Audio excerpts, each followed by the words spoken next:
సోమిరెడ్డి గారు నమస్తే. నమస్తే సార్. నేను శివరామరెడ్డిని జిఎస్ఆర్ టీవీ నుంచి మాట్లాడుతున్నా. అన్న గుడ్ మార్నింగ్ అన్న. చెప్పండి, మీరు నిన్న ఏదైతే రెడ్డి జాగృతి నుంచి మీరు ఏదో కంప్లైంట్ చేసినట్టు తెలుస్తా ఉంది తీన్మార్ మల్లన్న మీద. ఎందుకు చేశారు, అసలు కారణం ఏంది అన్న? ఈ తీన్మార్ మల్లన్న గత కొన్ని రోజులుగా ఓసీలలో ఉన్న మేము రెడ్లను ఎంతమంది ఉన్నామో రెడ్ల మనోభావాలు దెబ్బ తీసుకుంటా మాట్లాడుతుండన్నా. మొత్తం ఎట్లా అంటుండంటే, అసలు మీరు సమాజంలో మొత్తమే లేరు, మీరు ఎందుకు శాత కాదన్నట్టు మాట్లాడుతుండన్నా. అంటే మీ ఓట్లు కూడా మాకు అవసరం లేదని చెప్పి అంటా ఉన్నారు. మెయిన్ అదే అన్న, మీ ఓట్లు నాకు వద్దు, రెడ్ల ఓట్లు మాకు వద్దు, మా బీసీల ఓట్లే సరిపోతాయి, ఇంకా మిగిలిపోతాయి అట ఆయనకు. అవునన్నా, ఇది మాట్లాడు ఒక రాజ్యాంగబద్ధంగా రాజ్యాంగం మీద ప్రమాణం చేసి ఎమ్మెల్సీ అయ్యి రెడ్ల ఓట్లతో ఇవాళ నువ్వు గద్దెనెక్కి రెడ్ల కాలు మొక్కి అన్ని టికెట్ వచ్చేదాకా మంచిగా రెడ్లను దగ్గర రమ్మని వచ్చేదాకా ఏదో శాస్త్రం ఉండే అన్న. గడ్డెక్కేదాకా ఓడెక్కేదాకా ఓడం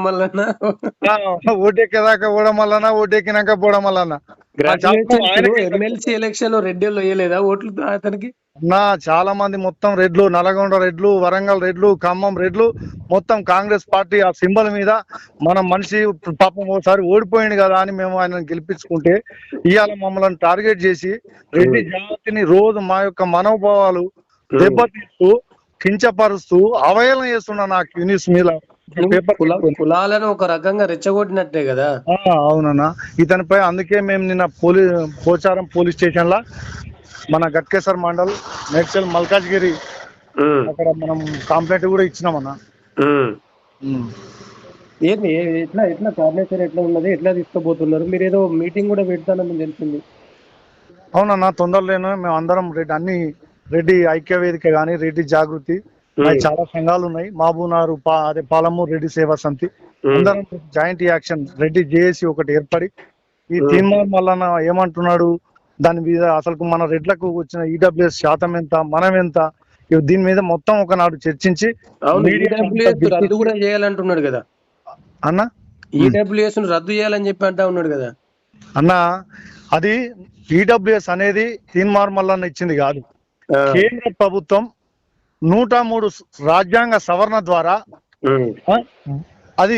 అదే విధంగా సుప్రీంకోర్టు అత్యున్నత న్యాయస్థానం తీర్పు కూడా వెలువరించింది. ఏమని, ఇది న్యాయమైనదే, అగ్ర కులాల్లో ఉన్న పేదలకు ఇది న్యాయమైన కోరికే, న్యాయమైన డిమాండ్ అని ఈరోజు సుప్రీంకోర్టు ఇచ్చిన తీర్పును కూడా అవహేళన చేస్తుండన్నా.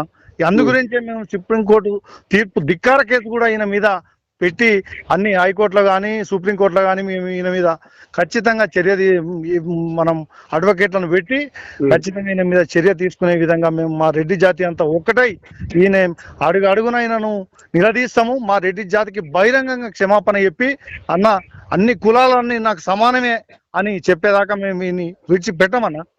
అంటే ఏమంటున్నాడు అంటే ఈడబ్ల్యూఎస్ అనేది పేద రెడ్లకు అందట్లేదని చెప్పి అంటా ఉన్నాడు కదా. పేద రెడ్ల గురించే ఈడబ్ల్యూఎస్ తెచ్చిరన్న. మమ్మల్ని ఏమంటున్నాడు, ఓసీలలో మీ రెడ్ల శాతం ఎంత అంటున్నాను పదే.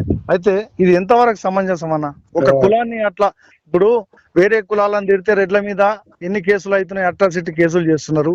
అదే రెడ్డి కులాన్ని కించపరిచి మమ్మల్ని జాతి కాంచి లెక్క పెడితే మేము ఏం అనొద్దా అన్న? అంటే మాకు ఆ అధికారం లేదా? మేము ఈ భారతదేశంలో లేమా? మేము ఈ రాజ్యాంగం పట్ల మాకు ప్రేమ లేదా? ఇప్పుడు నువ్వు ఉన్న కాంగ్రెస్ పార్టీలో నాయకత్వం వహించేదే రేవంత్ రెడ్డి కదా, మరి రెడ్డి కింద ఎందుకు పనిచేస్తున్నావు నువ్వు? అదే అన్న, మా ముఖ్యమంత్రి దృష్టికి కూడా తీసుకెళ్తాం. ఖచ్చితంగా శాసన మండలి చైర్మన్ మన గుత్తా సుఖేందర్ రెడ్డి అన్నకు కూడా రెడ్లమంతా ఒక్కటై ఆయనకు కూడా ఒక వినతి పత్రం ఇచ్చి ఆయనను ఎమ్మెల్సీ పదవి నుంచి ఖచ్చితంగా రాజీనామా చేయాలి. ఆయన ఎమ్మెల్సీ పదవికి అర్హుడు కాదు. ఎందుకంటే ఒక రాజ్యాంగబద్ధంగా ఎన్నికైన మనిషి తీన్మార్ మల్లన్న ఆ ఎమ్మెల్సీ ఉండే ఆ పోస్టుకు సరిపోడు.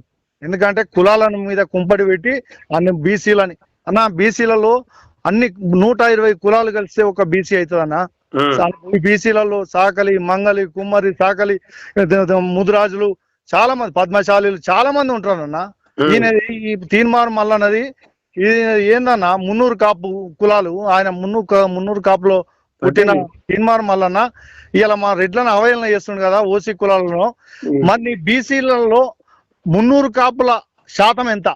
నేను మ్మ్. తీర్మానం వల్ల బహిరంగంగా అడుగుతున్నా. నీ ఇప్పుడు మమ్మల్ని అడుగుతున్నావు ఓసీలలో మీరు రెడ్ల శాతం ఎంత అని. మరి బీసీలలో తెలంగాణ రాష్ట్రంలో నీ నీ 300 కాపు శాతం ఎంత? దీనికి ముందుగా సమాధానం చెప్పి రెడ్లకు క్షమాపణ చెప్పి. అంతేగాని ఈ దిగజారుడు వార్తలు పెట్టుకొని పైసలు వసూలు చేసుకొని క్యూ న్యూస్ పెట్టుకొని మొత్తం బ్లాక్ మెయిల్ చేసుకుంటా ఎవరు దొరుకుతాడా అని కోర్టులో ఇవాళ స్కూటీ మీద తిరిగే తీర్మానం వలన ఇవాళ ఫార్చునర్ కాల్ ఎక్కడి, నీకు ఎస్కార్ట్ ఎక్కడిది, ఇవన్నీ ఎట్లా బ్లాక్ మెయిల్ చేసి సంపాదించడం? సరే బ్లాక్ మెయిల్ అంటే అది మీరు చూడలేదు, మీకు అవసరం లేదు అది. కానీ ఆయన ఎట్లా చేసి సంపాదించింది అనేది మీకు సంబంధం లేని విషయం అది. మీరైతే చూడలేదు కదా. చూడలే అన్న. మొత్తానికైతే మీ క్షమాపణ చెప్పాలని అడుగుతున్నారు అంతే కదా. బహిరంగ క్షమాపణ చెప్పాలి. రైట్, థ్యాంక్ యూ అన్న. థ్యాంక్ యూ అన్న.